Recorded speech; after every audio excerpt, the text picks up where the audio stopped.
이번 주는 가을방학 주간이에요. 작년에만 해도 없었는데, 중간고사 끝나고 11월 중순에 이렇게 쉬는 주간이 생겼어요. 그렇다고 완전 일주일 내내 쉬는 건 아니고, 월, 화, 수만 이렇게 수업이 없는 공식적으로 쉬는 날입니다. 네, 저희가 원래 목요일에도 수업이 없었잖아요. 그래서 월, 화, 수, 목 이렇게 쉬는 주가 됐어요. 근데 숙제가 과제가 10개가 있습니다. 그 과장에서 하는 그런 표현의 10개가 아니고 진짜 10개가 있어요. 어제 오늘은 과제 3개를 끝냈어요.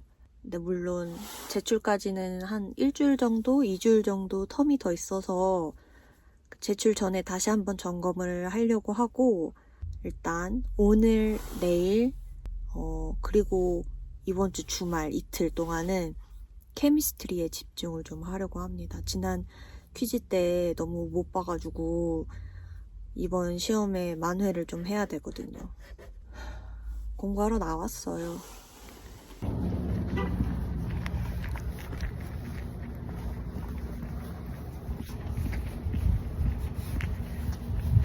집에 가서 떡볶이 해 먹을 거예요. 추워.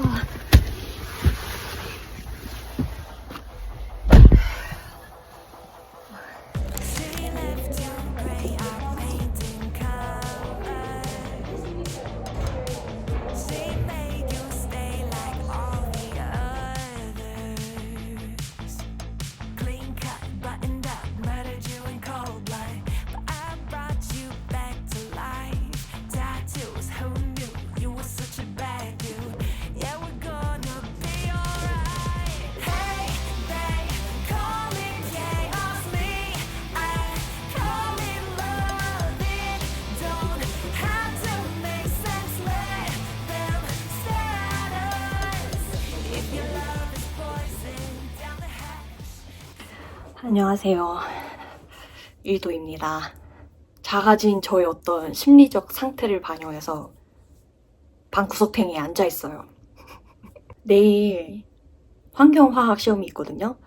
환경화학은 섹션 1, 2로 크게 나뉘어져서 각 섹션마다 퀴즈 한 번, 시험 한 번 있어요.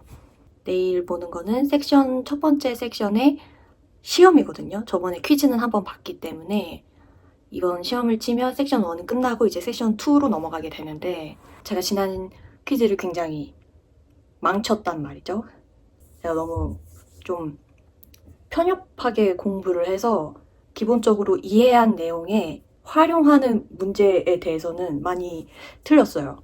그리고 이 교수님이 굉장히 좀 까다로운 교수님이라서 같은 설명이어도 뭔가 단어를 잘못 쓰면 깎아버리시거든요. 점수를 안 주세요. 예를 들어서 지금 환경화학에서 배우고 있는 거는 온실가스와 관련된 파트를 배우고 있는데, 그 온실가스를 배우기 위해서는 태양에서 오는 어떤 광자에 대한 이해도가 있어야 되거든요. 지구로 오는 열이 지구 안에서 어떻게 바뀌고 지구 바깥으로 빠져나가는 열이 온실 효과로 인해서 왜 그게 가로막혀 버리는지, 그래서 궁극적으로 지구 안에 남아있는 열이 왜 자꾸 증가하게 되는지, 글로벌 워밍을 설명하기 위한 어떤 개념들이 있는데, 이건 무슨 개념이냐, 이거는 어떤 거냐라는 질문에 이렇게 대답을 하잖아요. 그때 과학적인 용어를 쓰지 않았어요. 제가 한 문제에서 그 광자가 reflect 하지 않았다 라고 써야 되는데 bounce off 했다 라고 썼거든요. 그래서 틀렸어요. 그러니까 그런 상태에서 내일 있을 시험을 잘 쳐야 되는데 만회를 해야 되죠. 어느 정도 만회를 하고 이 섹션 1을 넘어가야 섹션 2에서 부담이 좀 줄어드니까. 근데 공부를 하면 할수록 자꾸 한계에 부딪히는 거죠. 저는 베이스가 전혀 없는 상태에서 그냥 입학을 위한 화학 공부만 빠르게 하고 와서 배우는 어떤 화학 내용들도 이해가 안 가면 그냥 답을 외워서 부분 점수라도 맞게 그런 식으로 공부를 해왔거든요. 그리고 지금 3학기가 되어서 다시 또 무너지는 거예요. 베이스가 없다 보니 화학을 공부할 때 열역학 같은 개념이 나타나거나 아니면 원자 얘기가 나온다거나 이러면 이제 거기서부터 저는 다시 처음부터 시작하는 마음인 거예요. 계속. 그래서 지금 스트레스가 너무 극심합니다. 이게 한계인가, 나의 한계인가 싶고요. 어찌저찌 살아남고는 있는데 이거 패스 못하겠는데 라는 생각도 들어요. 이 과목. 한 과목을 패스하려면 총 60점 이상 받아야 돼요. 100점 만점에. 그러면 아까 제가 섹션 1과 섹션 2가 있다고 했는데 미니멈 30점, 30점씩은 받아야 이 과목을 패스를 하는 거죠. 너무 겁이 납니다. 너무 겁이 나고 여기서 망쳐버려서 이 섹션 1에서 30점을 만들지 못하고 넘어가게 되면 정말 많은 공부를 이제 해야 되는 거죠. 근데 저희가 학기 말이 12월 둘째 주, 셋째 주면 끝나요. 근데 지금 11월 셋째 주거든요. 한 달도 남지 않았어요. 그 말은 한 2주 공부한 거를 가지고 퀴즈를 보고 또 시험을 보고 이렇다는 얘기거든요. 한 달도 남지 않은 시간 동안 내가 지금 모르는 걸 그때 가서 알 수 있을까? 전혀 그렇게 생각하지 않고 또 내가 이 과목만을 위해서 오롯이 공부할 수 있는 시간이 많이 없어요. 물리적으로.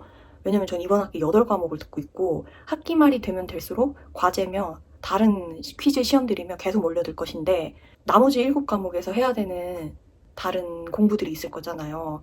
그렇다고 내가 걔네를 버리고 이 화학에 집중하느냐. 그것도 조금 현명하지 않은 것 같고. 그래서 지금 눈앞이 캄캄하고요. 이래서 입학은 어느 정도 한다 해도 졸업이 힘든 게 해외 대학생활이다라는 말이 좀 이해가 가고 내가 입학할 때 어떻게 점수를 맞추겠다고 턱걸이로 대충 몇 개월 스파르타식으로 배웠던 게 결국은 이렇게 뽀록이 나는구나. 그런 요즘입니다. 많이 스트레스가 이만저만이 아니고 매 학기마다 이렇게 무너지는 순간이 항상 왔거든요. 이번 학기는 지금인 것 같아요. 이게 화학 너무 빡세네요. 그래서 결국엔 방법은 없어요. 이해가 안 되는 부분은 외워야 돼요. 외우고 넘어가야 되는데 불안한 거죠.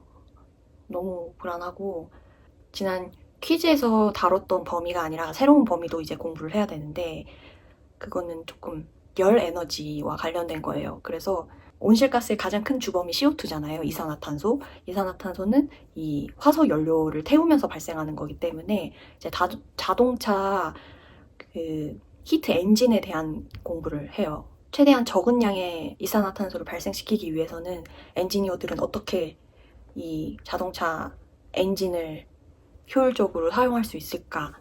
그거에 대한 내용을 배우고 있는데 외워야 되는 식이 있어요. 아마 전공하신 분들은 아실 텐데 엑설지 효율성 그리고 에너지 효율성 이런 것들이 있거든요.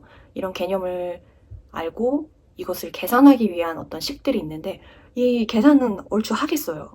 왜냐면 제가 식을 외우면 문제를 보고 그 식에 대입을 해서 문제를 풀면 되니까. 근데 정확히 이게 무슨 개념인지를 제가 100% 이해했다고는 말을 못하는 거죠. 이 에너지라는 개념 자체가 눈에 보이지 않는 거잖아요. 그러니까 제가 더 감을 못 잡겠어요. 알다가도 모르겠어요. 갑자기 막 양자 얘기가 나오고 오비탈 얘기가 나오는 순간 제가 그쪽 부분은 그냥 처참하게 버리고 공부를 했었거든요. 영어도 베이스가 없는 인간이 화학도 베이스가 없는 상태로 공부를 한다는 게 이런 현실적인 어려움이 있는 것 같습니다.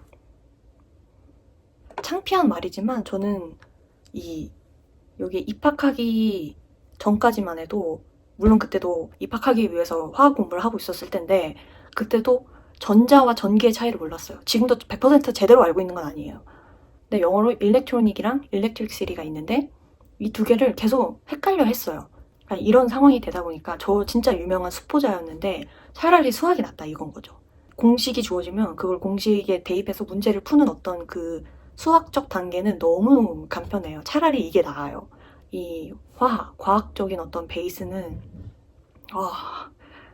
네, 빡셉니다. 진짜 실감하는 게 국어 수학은 기본이다. 그리고 문과, 이과를 나누는 건 어떤 사회과학을 배울 것이냐 아니면 진짜 자연과학을 배울 것이냐 이거의 차이인 것 같아요. 수학을 잘하냐 못하냐 이거는 진짜 기본인 것 같습니다. 잘해야 돼요. 그걸 잘해서 사회과학에서 어떻게 쓸지 혹은 이걸 잘해서 자연과학에서 어떻게 쓸지가 나뉘는 것 같고 수학이 어떤 언어 같아요. 과학을 이해할 수 있는 언어. 근데 지금 제가 엄청 스트레스를 받지만 그럼에도 내가 학교를 안 다녔으면 이런 걱정, 뭐 이런 스트레스도 안 받았을 거야 라고 생각을 하면 아찔해요. 진짜 이런 세계가 있는지 몰랐다는 게 너무나 놀랐습니다. 30살이 넘도록 이 세계가 이렇게 구성이 되어 있었다고? 약간 이런 충격. 대단합니다. 대단하고 지금 화학을 배우고 있는 고등학생들이 너무나 대단하고 오늘의 영상에는 결론이 없습니다. 결론은 그냥 이 짧은 머리로 어떻게든 암기를 하겠다. 이해 안 되는 거 그냥 외워서 시험장에 들어가겠다. 그리고 이 환경화학 때문에 졸업이 미뤄질 수도 있겠다. 실제로 동기 중에 이게 환경화학 2거든요. 지난 학기에 환경화학 1을 들었어요. 이 1에서 패스를 하지 못해서 지금 2학년이 됐는데 1학년 수업을 듣고 있는 친구들이 있거든요. 그 친구들은 이미 확정이 된 거죠. 졸업이 미뤄진 게. 이제 3학기. 여기서 이제 다시 한번 갈림길이 생기는 거죠. 졸업 못할 수도 있겠는데 여기서 빵꾸 났다? 그럼 내년에 그 후배들이랑 1년 아래 후배들이랑 같이 들어야 돼요. 실제로 저 1학년 때 2학년 선배들이 저희 과목을 몇 개를 같이 들었어요. 그래서 저런 경우도 있군 했는데 그게 나였다.